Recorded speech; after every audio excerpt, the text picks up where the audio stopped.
예, 환영합니다. 잘 오신 것 같아요.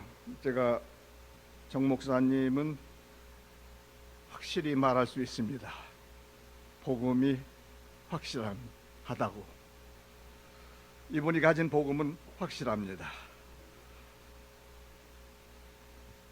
그리스도의 십자가와 부활을 증거하는 그런 참된 그런 젊은 종입니다.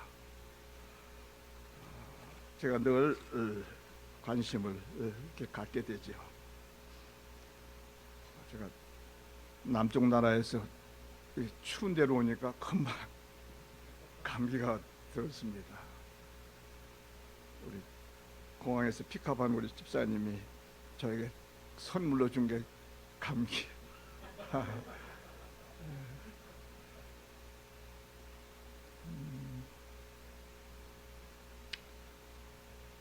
한번 기도하십시다. 할렐루야. 하나님 아버지 감사합니다.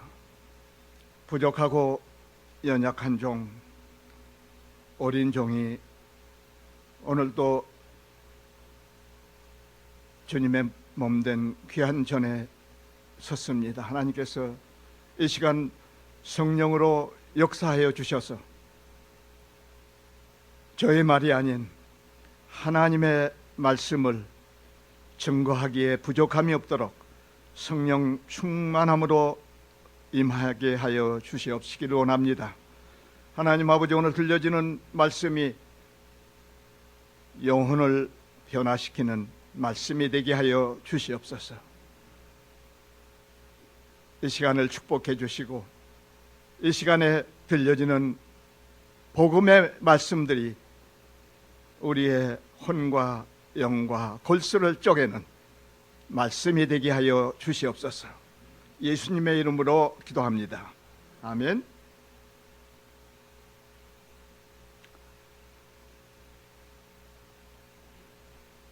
부활절 이런 절기 설교는 여러분이 전부 외우다시피 해서 그렇게 재미가 없을 거예요. 매년 똑같은 설교 아닙니까? 부활절. 오늘은 좀 다른 부활절이 좀 됐으면 좋겠습니다.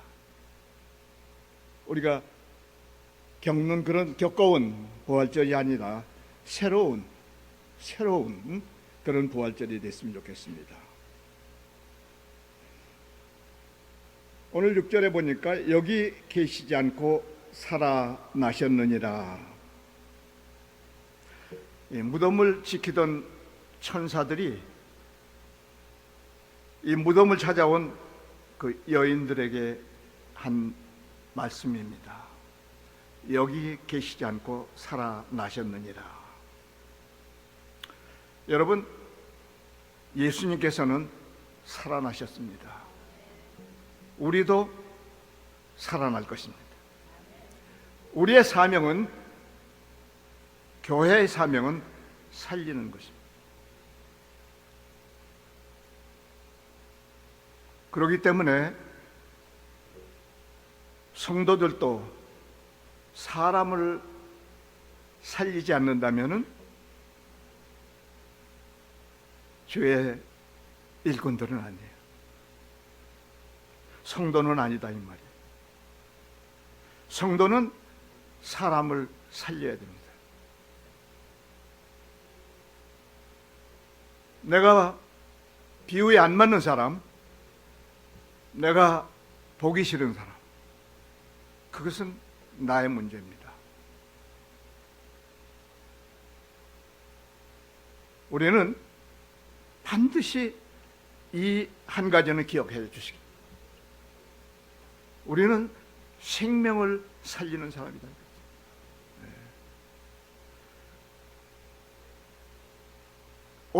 내 상대, 지금 내가 상대하는 그 사람이 어떠한 형편에 있든지 어떤 상황에 있든지 그건 그렇게 중요한 것이 아니에요.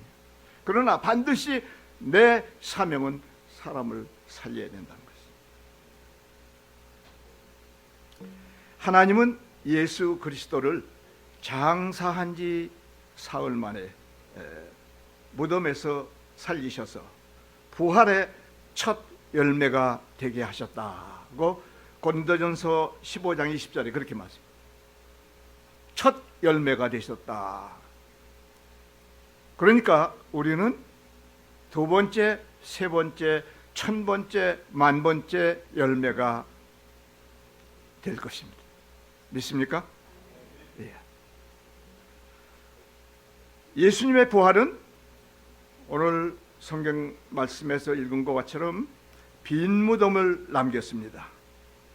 인류의 역사를 완전히 바꿔놓은 그런 역사적인 사건이요, 예언의 성취요, 교회의 출발이 됐습니다. 만약에 예수님이 부활하시지 않았다면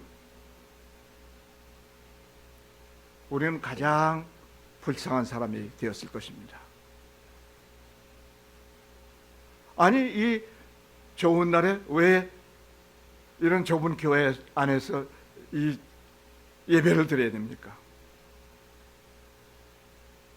부활 때문에 그런 것입니다. 부활 때문에. 부활이 있기 때문에 세상에는 수많은 종교가 있습니다. 그러나 아직까지 죽었다가 부활했다는 종교는 들어보지 못했습니다. 불교의 창시자 석가모니는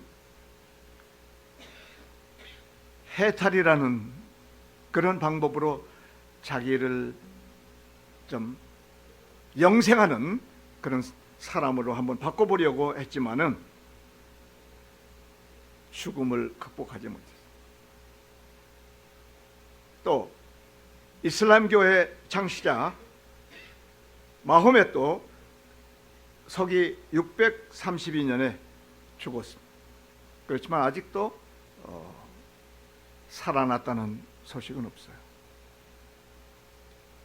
그런가 하면은 이 유교의 창시자 공자는 제자들이 물었습니다. 선생님, 죽음 건너편에는 어떠한 세상이 있습니까? 라고 묻는 제자들에게 이 현 세상도 다 모르는데 죽음 건너편에 어떤 세계가 있는지 누가 아냐? 나도 모른다.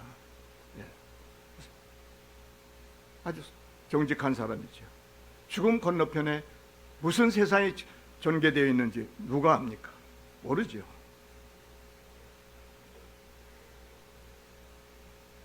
죽음은 마지막입니다. 죽음은 모든 것의 마지막이에요. 그렇기 때문에 마귀는 하나님의 아들 예수 그리스도만 죽이면 내 세상이 되겠구나, 그렇게 생각했어요. 그래서 십자가에 못을 박아 죽였습니다. 이제는 마귀는 자기 세상이구나, 그렇게 생각했어요. 그렇지만은 하나님은 죽은 예수 그리스도를 더 이상 사망의 권세에 놓아둘 수가 없었습니다. 3일 만에 살리셨습니다.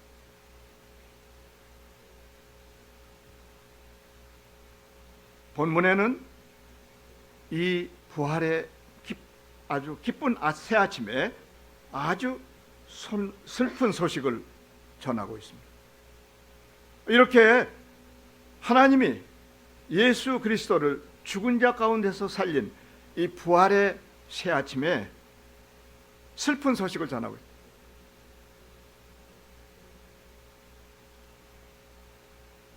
예수님을 가장 가까이 따르던 여인들이 안식 후 첫날 새벽에 주님의 무덤을 찾아갔으나 주님을 만날 수가 없었다는 것입니다.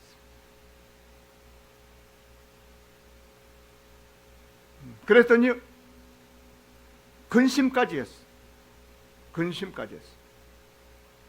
왜 이랬을까? 이 여인들의 신앙이 어땠을까? 오늘 내 신앙과 한번 비교해서 왜 이런 실수를 하게 되는 건지 우리 한번 살펴보도록 하겠습니다. 왜 이 여인들이 부활의 기쁜 날에 무덤을 찾아갔을까? 그들은 어떤 신앙을 가지고 있었느냐? 그들은 세상에 속한 습관적인 신앙을 가지고 있었기 때문이에요. 무슨 말인지 잘 모르겠습니까? 습관적인 신앙이라는 것은 상당히 아주 좋은 신앙 같은데 신앙이 아닙니다. 그것은 이 습관적인 신앙이라는 것은 나와 주님과의 그런 하나가 된 신앙이 아니에요. 그래서 사람들이 예수 믿어야 된다, 예수 믿어, 그런 좀 간접적인 그 신앙을 가진 사람, 주님과 직접적인 신앙이 아니고, 오늘 여기 안식 후 첫날 1절에 안식 후 첫날 새벽에 이 여자들이 예비한 향품을 가지고 무덤에 가서, 왜 이 여인들이 무덤을 찾아갔습니까? 이들은 향품을 준비한 것으로 봐서 장례 예식을 거행하려고 찾아간 것 같습니다. 죽은 사람에 대한 그런 예의죠. 이것이 뭐 나쁘다는 것은 아닙니다. 그러나 우리가 이런 형식적인 이런 데만 우리 마음이 가 있다면은 부활하신 주님은 만날 수 없어요. 만날 수 없어요.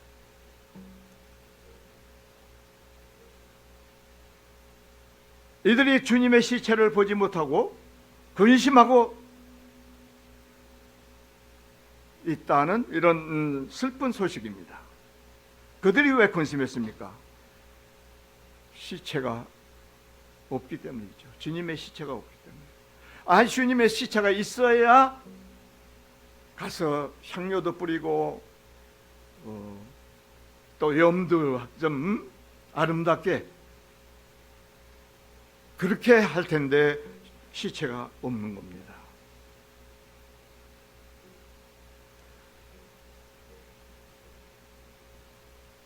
무덤에 주님의 시체가 없었기 때문에 그들은 슬픔에 잠겨서 그 시간을 근심하고 있었습니다. 이런 신앙은 우리 주님과는 관계가 없는 신앙입니다. 이것이 세속적인 신앙이에요. 독일의 위대한 기독교 시인 괴테는 이런 시를 고백했어요. 죽고 다시 산다는 것을 알기까지는 너 아무리 성공적인 삶을 누린다 해도 너는 처량한 나그네에 지나지 않는다. 그렇습니다. 우리가 우리 신앙 가운데 가장 소중한 것, 핵심적인 것, 그것 뭐냐? 부활이라는 것입니다. 부활이 없으면은 우리 신앙은 아무것도 아니에요. 그건 말은 죽정이 같아.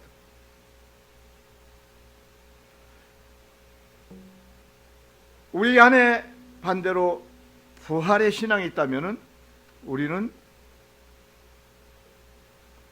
아무리 어려운 상황에 있어도 여러분 기죽을 필요 없어요.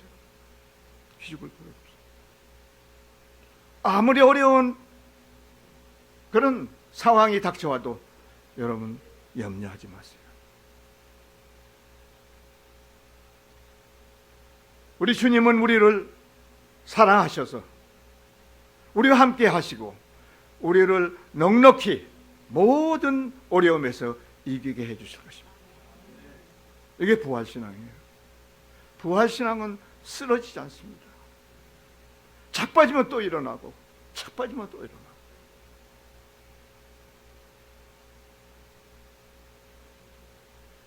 그런데 이 여인들이 무덤에 간 더 심각한 이유는 예수님을 따르긴 했지만은 예수님을 하나님의 아들로는 믿지 않았다는 것입니다. 하나님의 아들로 믿지 않았어요. 그럼 뭘로 믿었느냐? 선지자나 제사장이나 이런 그런 하나님의 종으로는 알고 있었지만은 하나님의 아들이라는 이 사실만은 이들이 알지 못했어요.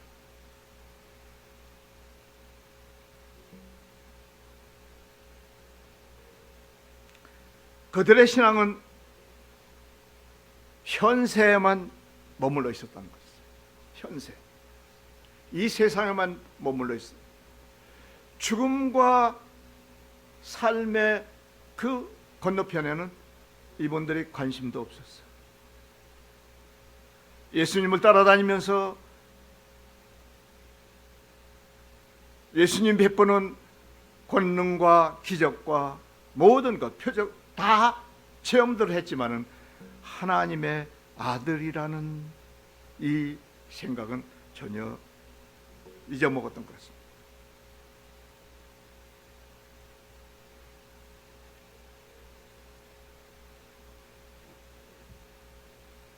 그렇기 때문에 예수님이 십자가에 죽으신 후에는 모든 것이 끝났다. 모든 것이 끝났어. 가서 무덤에 가서 이제 여민하고 향료나 드리면 그거 다 끝난 거예요. 그렇게 믿었어요. 그러나 성경은 말씀합니다. 보이는 것은 잠깐이요, 보이지 않는 것은 영원하다. 여러분은 잠깐 살다 사라지는 안개와 같은 그런 삶을 사시겠습니까? 아니죠. 우리는 죽어도 살고 살아도 살고, 이게 부활신앙이에요. 예수님이 그렇게 말씀하셨어요. 나는 부활이요 생명이니 나를 믿는 자는 죽어도 살겠고 무릇 살아서 믿는 자는 영원히 죽지 아니하리라. 있습니까? 이 부활신앙이에요. 그래서 예수 믿는 사람이 조금만 어려움이 오면은 기가 죽고 풀이 쭉 늘어져. 그럴 필요 없습니다. 특별히 죄 일을 하는 우리 죄 정들, 우리 정 목사님 기죽을 필요 없어요. 네? 기죽을 필요 없어요. 네. 뭐 아는 것도 없어요, 저는. 그러나 기는 안 죽어. 기는 안 죽어. 왜? 하나님이 우리 아버지, 예수님 우리 형님이시. 그렇기 때문에 저는 절대로 기 안 죽습니다. 제가 은퇴 후에 이제 여러 교회를 이제 가봤습니다. 그때 교회의 문제는 다 목사들이 책임이더라고요. 목사들이 책임이더라고요. 그래서 지금 정 목사님은 자기 책임을 잘하고 있다고 그렇게 여겨집니다. 제가요. 이야, 진짜 우리 성도들 참 불쌍하더라고요. 그 성도들이 그 아주 재지 부리는 목사들한테 얼마나 수탈을 당하는지, 얼마나 아주 동정이 가더라고요.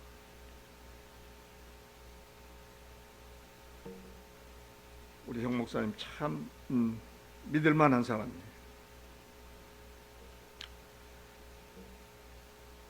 마태복음 19장 16절로 22절에 보면은 어떤 청년이, 부자 청년이 예수님을 찾아왔어요. 예수님을 찾아와서 뭐라고 말하느냐 하면 어떻게 하여야 영생을 얻겠느냐 그렇게 물어보는 거예요. 얼마나 참 정말 영성이 풍성하고 똑똑한 그런 청년이었었는지 몰라. 부자였다는데. 그 예수님이 뭐라고 그러십니까? 그런데 재산을 다 팔아서 가난한 자들에게 나눠주고 나를 따라오너라. 그렇게 예수님이 말씀하셨어요. 그러니까 이 청년이 어떻게 했습니까? 재물이 많아서 슬픈 기색을 띠고 갔다, 떠났다. 예수님을 떠났다. 다시 말하면 예수님과 재물을 바꿨다는 것이죠. 예수님과 재물을 바꿨어. 이 사람 형통한 사람입니까? 아니죠. 그래서 우리는 이 땅을 살아가면서 가장 중요한 거 한 가지가 뭐냐? 그것은 삶의 가치 기준이에요. 삶의 가치 기준. 만약에 이 삶의 가치 기관이 잘못되면은 아주 우스운 사람이 됩니다. 전 화재 나서 돈 때문에 그 집으로 들어갔다가 죽은 사람도 봤어요. 이런 바보 같은 사람이 있어요. 이게 가치관이 잘못되면 이렇게 되는 것입니다. 만약에 자기 목숨이 집 금고에 있는 돈 100만 원보다도 더 못해? 이런 바보 같은 사람이죠. 이거 웃을 일이 아닙니다. 인생의 가치관, 크게 얘기하면 인생관이라는 것은 그 인생을 끌고 가는 중요한 표대라고 할 수 있어요. 그러니까 이거 잘못되면은 이런 우를 범하게 되는 것입니다. 부활절인데 간단히 하시죠. 그렇죠? 또 축제를 해야지. 예, 그러면은 우리가 아주 한 가지만 짚고 넘어가겠습니다. 그럼 우리가 어떻게 이 습관적인 신앙을 끊고 부활 신앙을 가질 수 있느냐? 간단해. 오늘 천사가 여인들에게 일러주는 것. 제가 여러분들에게 일러주는 게 아니라 천사가 여인들에게 일러주는 것. 6절, 여기 계시지 않고 살아나셨느니라. 갈릴리에 계실 때 너희에게 어떻게 말씀하신 것을 기억하라. Remember. 기억하는 거예요. 여러분, 신앙이 어디서 생깁니까? 신앙이 믿음으로 신앙이, 믿음이 가지면 신앙이 생겨요. 그런데 믿음이 어디서 와? 말씀에서 오죠. 그렇죠? 로마서 10장 16절에 믿음은 들음에서 나요. 들음은 그리스도의 말씀에서 옵니다. 그런데요, 여기서 우리가 자꾸 놓치는 거 한 가지가 있습니다. 그거 제가 한 가지만 가르쳐 드리고 있어요. 자꾸 놓쳐. 우리가 말씀만 많이 들으면 믿음이 생긴다. 맞는 말씀이에요. 맞는 말씀인데 이 말씀이 우리에게 무기가 되려면 어떻게 됩니까? 메모라이즈 해야 돼. 그 말씀을 외우고 있어야 돼. 이 말씀은 사도 바울은 무기라고 했어요. 병기라고 했어요. 무장하는 병기야. 무기야. 그럼 무기를 내가 무슨 무기를 가지고 있는지를 모르는데 어떻게 이길 수가 있어? 적을.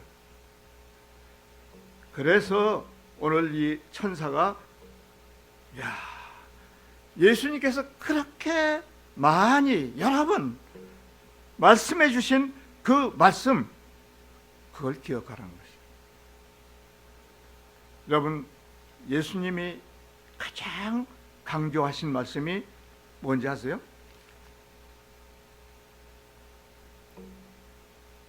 성경을 많이 봐서 많이 나는데 조금 몰라.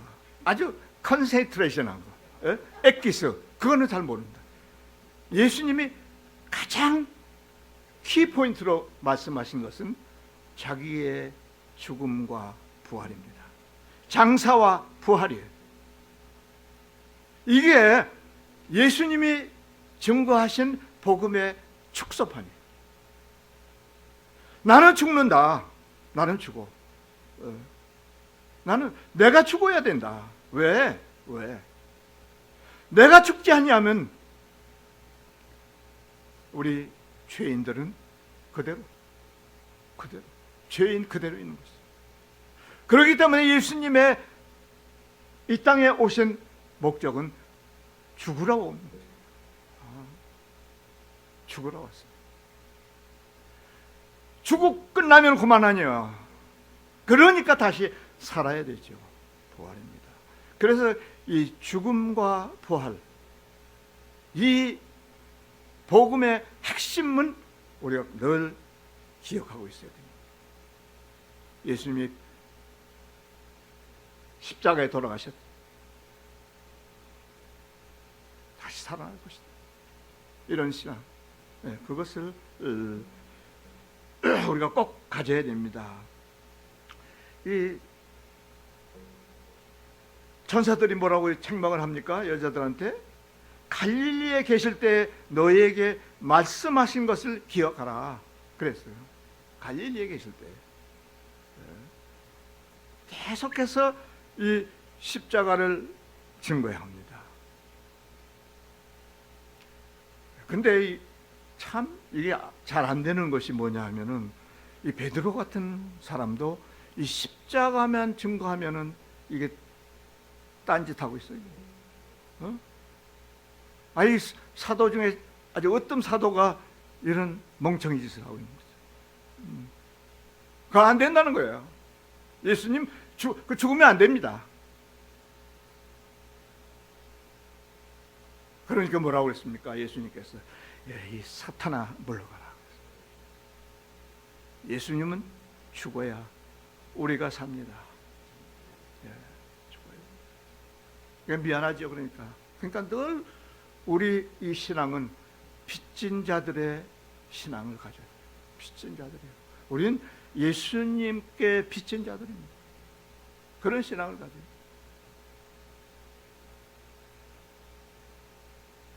여러분, 말씀을 꼭 기억하십시오.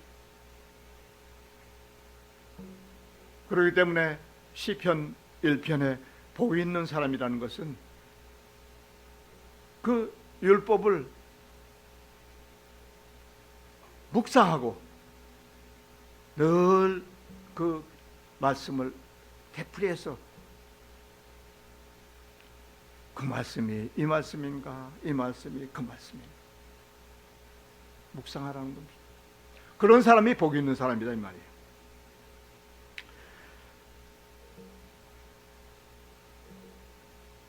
천사가 다시 말합니다. 7절 8절에 이르시기를 인자가 죄인의 손에 넘겨져 십자가에 못 박히고 3일에 다시 살아나야 하리라 하셨느니라 한데 그들이 예수의 말씀을 기억하라고 그러니까 다시 이 여자들이 기억했습니다. 그리고 죄송합니다. 기억하고 금방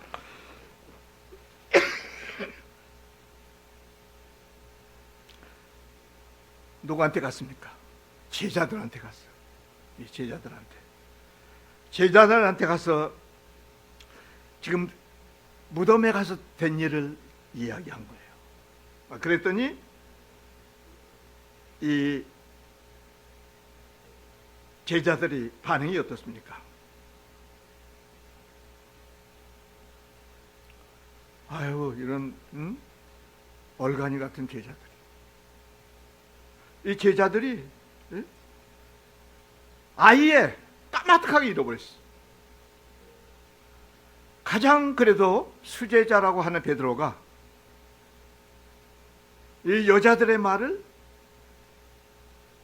옛날 성경에 보면 기이히 여겼다, 이상하게 여겼다 그 말이지. 아니 왜 예수님의 무덤에 시체가 없을까? 이상하다 그 말이에요. 그리고 집으로 갔다, 이렇게 기록이 되어 있습니다. 여러분, 우리의 잘 믿는 것 같지만은 우리가 정작 필요할 때 우리의 믿음이 예수님과 아주 직결되지 않으면 이런 실수를 한다는 것입니다. 여러분, 이 이유를 제가 말씀드리고 이제 마치겠습니다. 요한복음 11장 17절에 44절에 보면은 예수님께서 유월절 전에 그 나사로의 집에 죽었던 나사로를 살린 그런 사건이 있었죠. 그 마르다와 마리아의 집에 예수님께서 가셨어요. 이 죽은 지 한참 뒤에 갔죠. 사흘이나 나흘이나 지난 뒤 갔으니까 막 다 무덤에 묻어서 썩은 냄새가 나는 거죠. 그때 이제 예수님이 갔어요.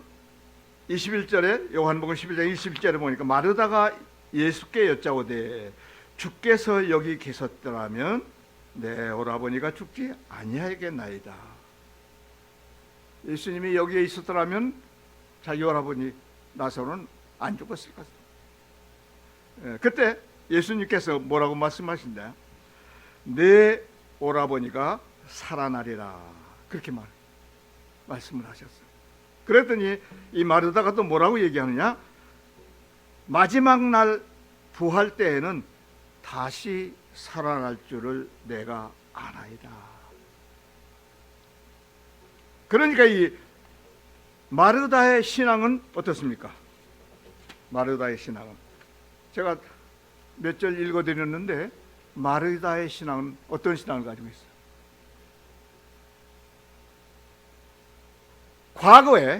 과거에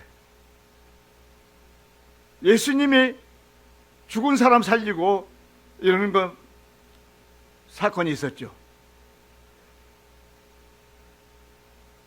죽기 전에 나사로 자기 오라버니 죽기 전에 좀 오셨더라면은 살 수 있었습니다. 이 믿음은 무슨 믿음이에요? 과거의 믿음이에요. 과거에. 오늘은 없어. 오늘은 없어. 또 살아나리라 그랬으니까 뭐라고 대답해? 마지막 부활을 하는 그 때에는, 부활 때에는 살아날 줄을 내가 믿습니다. 미래의 믿음 어떻습니까? 미래의 믿음도 있습니다. 이 마르다는 과거의 믿음도 있고 미래의 믿음도 있어요. 근데 오늘 믿음이 없는 거예요. 이게 문제예요. 여러분, 여러분의 믿음은 과거나 현재나 미래가 다 연결되어 있어요. 끊어지면 그건 믿음이 아니에요. 믿음은 연속해야 돼요. 점선이 아니에요. 라인이에요. 여러분, 여기에서 문제가 생기기 때문에 우리는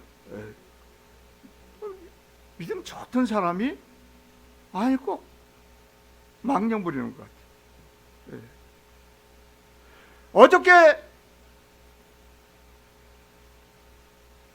사람을 살리신 예수님이 왜 오늘은 못 살리겠어요?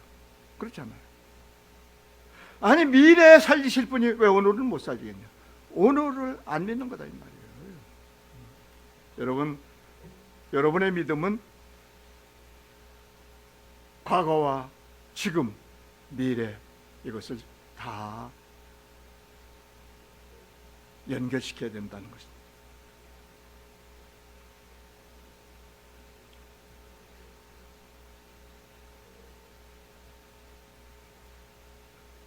여러분, 우리들의 신앙의 기초는 반드시 말씀이어야 하지만은 이 말씀을 늘 묵상하고 기억하는 것은 아주 중요하다는 것을 제가 말씀드립니다. 여러분, 이 예수님도 하나님의 말씀에서 더도 못하고 덜도 못해요. 말씀대로 나시고 말씀대로 사시다가 말씀대로 죽으시고 말씀대로 오실 것입니다. 그러니까 우리가 참 신나는 것도 있고요, 믿을 때 그런 것도 있지만은 꼭 필요한 것은 말씀을 좀 기억해 달라는 것입니다.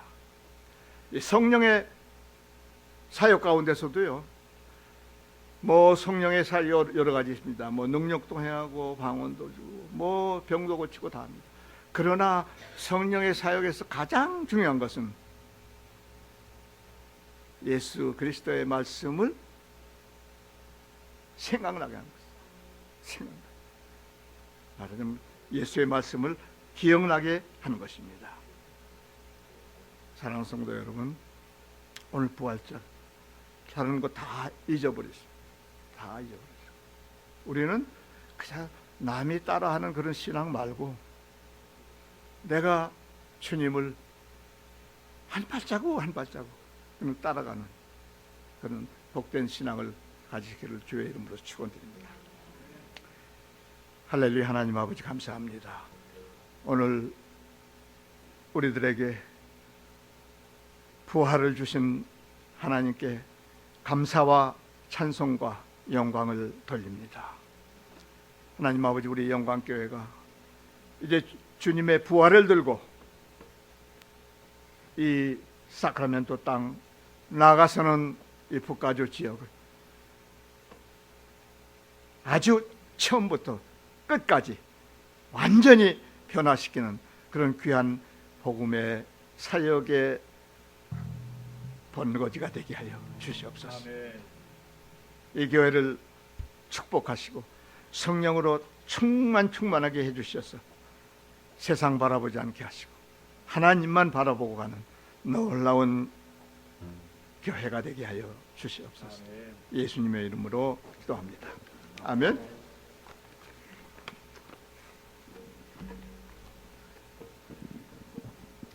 우리 다 같이 일어나서 찬송가 161장, 통합찬송가 159장, 할렐루야 우리 예수 부활하셨네, 우리 다 같이 찬송 드리시겠습니다. 할렐루야 우리 예수 부활 승천하셨네,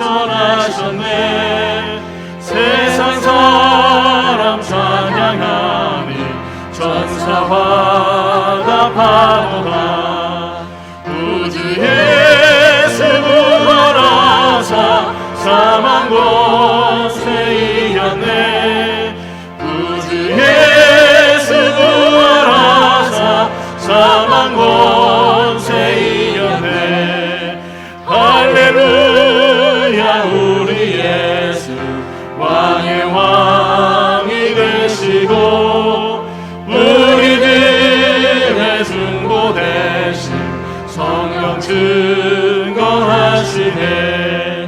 구주 예수 부활하사 처음 열매 되셨네, 구주 예수 부활하사 처음 열매 되셨네, 할렐루야 우리 예수 은과 피가 없도다,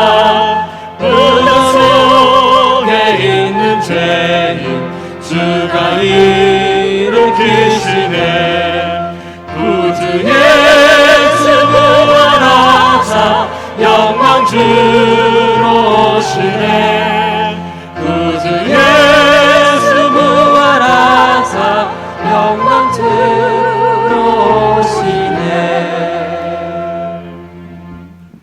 지금은 우리 주 예수 그리스도의 은혜와